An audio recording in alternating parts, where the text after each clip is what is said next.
朋友們，大家好，我是麗麗。這幾年大家應該有一個共同的體感，錢越來越難賺，物價時不時往上抵一下，房子、股票、匯率這些東西波動比前些年大了不少。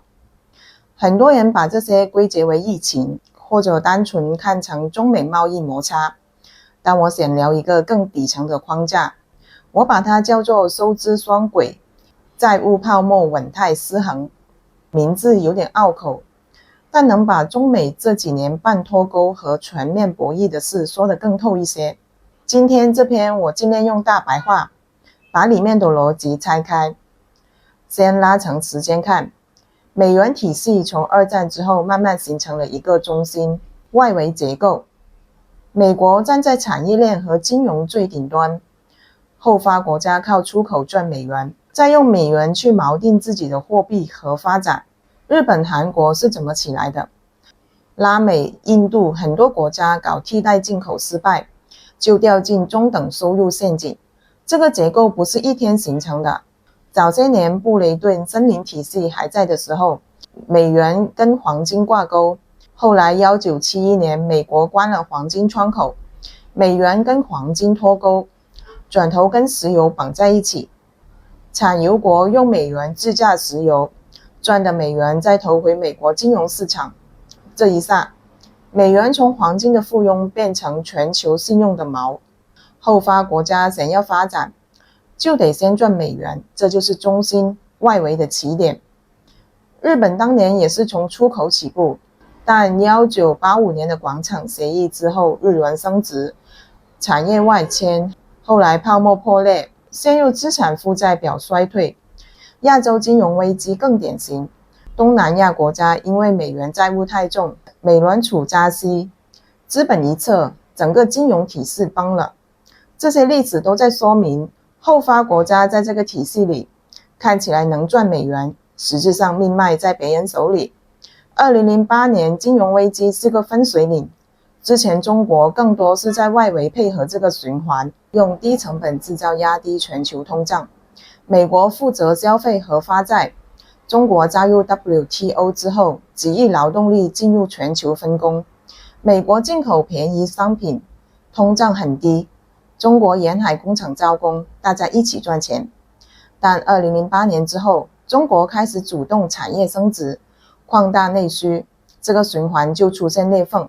美國感到美元體系的穩態受威脅，於是我們看到美國從貿易、科技、金融、關鍵礦產、離岸市場好幾個方向同時對華施壓。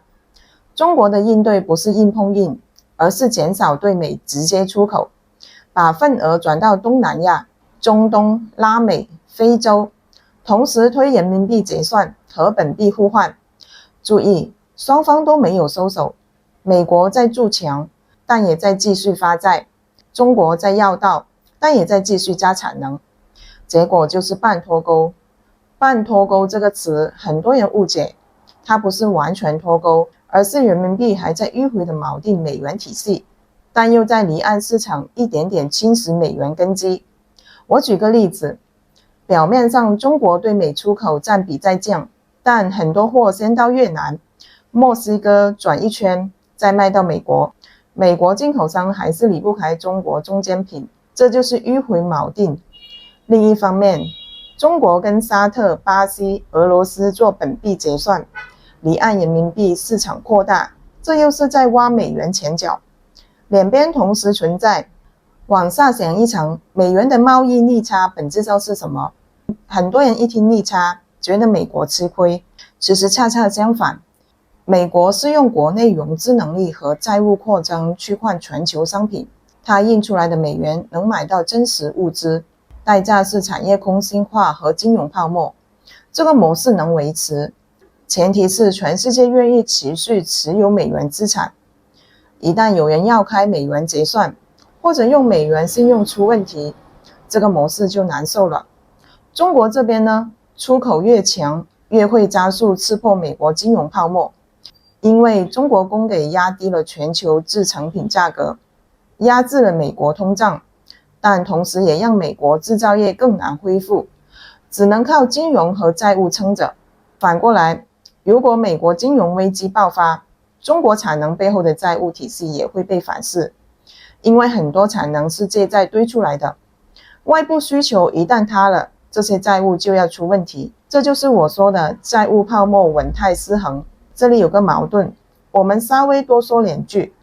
美國如果繼續依賴債務擴張，短期能維持消費和資產價格，但長期美元信用受損。如果收縮，經濟可能立刻衰退。中國如果繼續加產能，短期能保就業和出口，但利潤率越來越薄，債務越堆越高。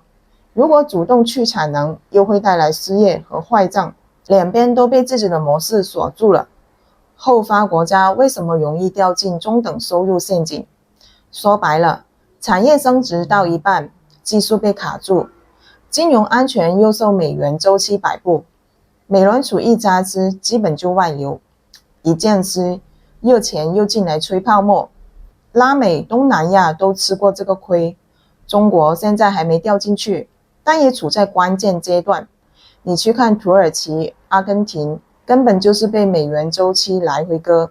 再說當下的去美元化，金磚擴容，本幣結算增加，多國央行推數字貨幣橋，沙特這樣的資源國開始接受部分石油貿易用人民幣結算。這事單看都不大，但合在一起是在削弱石油美元的閉環。石油美元是美國讓產油國用美元計價石油，然後產油國把美元盈餘投回美國市場。現在這個閉環出現裂縫，美元長期信用就會被慢慢侵蝕。數字貨幣橋這個事，很多人沒太關注，它相當於幾個國家的央行直接用自己的數字貨幣結算，不經過美元清算系統。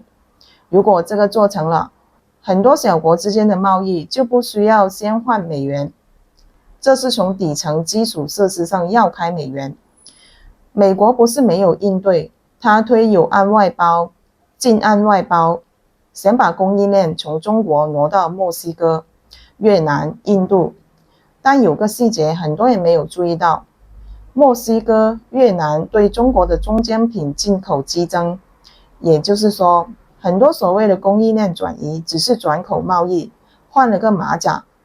美國仍然間接依賴中國製造，這就是半脫鈎的真相。關鍵礦產方面，中國對鎵、鍺、稀土實施出口管制，美國聯合盟友想重建供應鏈，但短期內很難擺脫中國加工能力，因為這類東西不是有礦就行，加工技術、環保成本、產業鏈配套都需要時間。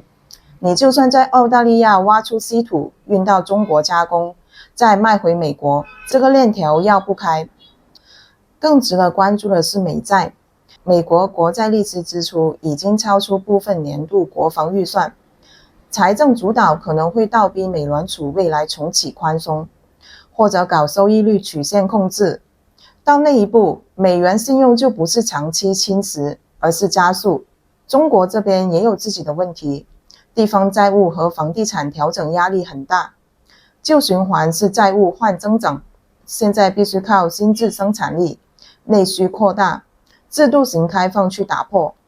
說到這裡，我把核心判斷再說透一點。中美博弈不是短期白刃劍能分出勝負，而美元體系衰退期與人民幣國際化初期的結構性摩擦，誰先被迫踩剎車，誰就可能被債務反噬。但繼續加槓桿，又會讓泡沫更接近臨界點。這個判斷對普通人有什麼用？它能幫助你理解美聯儲為什麼不敢輕易降息，也不敢一直加息，也能解釋中國政策在穩增長和防風險之間來回搖擺，以及黃金為什麼會漲，匯率波動為什麼變大。落到普通人身上，美國通脹高，是因為它沒法徹底切割中國供給，加關稅不會讓便宜商品自動回來，只會推高進口成本。中國這邊產能過剩，利潤率偏低，企業不敢漲工資，年輕人就業壓力大，地方財政收縮，很多公共支出在壓縮，外部貿易保護抬頭，出口利潤被擠壓，這些都是半脫鈎帶來的體感。國內很多做外貿的朋友這2年感覺特別明顯，價格訂單上不去，運費匯率一波動，利潤就沒了。